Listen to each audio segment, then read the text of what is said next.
আজকে আমরা সালাফদের নীতিকে পরিবর্তন করেছি। সালফে সালেহিনদের যে নীতি, এটাকে আমরা পরিবর্তন করেছি। আজকে আমাদের সমাজে ধর্মের নামে, শরিয়ার নামে অনেক থিওরি অনেকেই বলছে, আমাদের মতো যুবকরাও বলছে, বলছে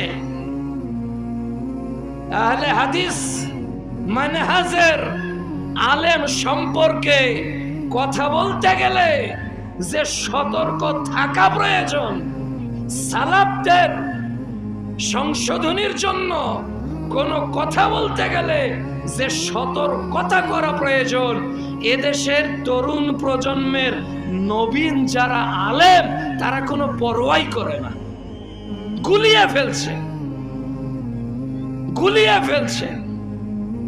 প্রফেসর ডক্টর আসাদুল্লাহ আল গালিব তোমার হাতের সমতুল্য, তাই না? গুলিয়ে ফেলছে। কথা বলার ক্ষেত্রে, বাক্য চয়নের ক্ষেত্রে, জাতিকে উপস্থাপন করার ক্ষেত্রে জানে না কিভাবে বাক্য আলাপচারিতা করতে হয়। আমরা তাদেরই আজকে ফ্যান।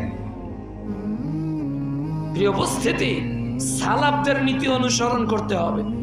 কোনটা শুনলে সালাফরা কি বলেছে, কেন বলেছে, এটার উৎস কি, এটা জেনে এরপর আমল করতে হবে। হুট করে কে কি বলল এটা নিয়ে আমাদের উচিত ফাসআলু আহলা যিকর ইন কুনতুম লা তা'লামুন বিল বাইয়িনাতি ওয়াস সুবর। প্রমাণ পেলেই হবে না। প্রমাণ আছে সহিহ বুখারী, দাঁড়িয়ে প্রস্রাব করার হাদিস, তার মানে কি আমরা দাঁড়িয়ে প্রস্রাব করব? আপনি বলতেছেন হাদিস বুখারীর। জি না জনাব, হাদিস বুখারীতে থাকলে সরাসরি মানা যাবে না। প্রেক্ষাপট জানতে হবে, বুঝতে হবে।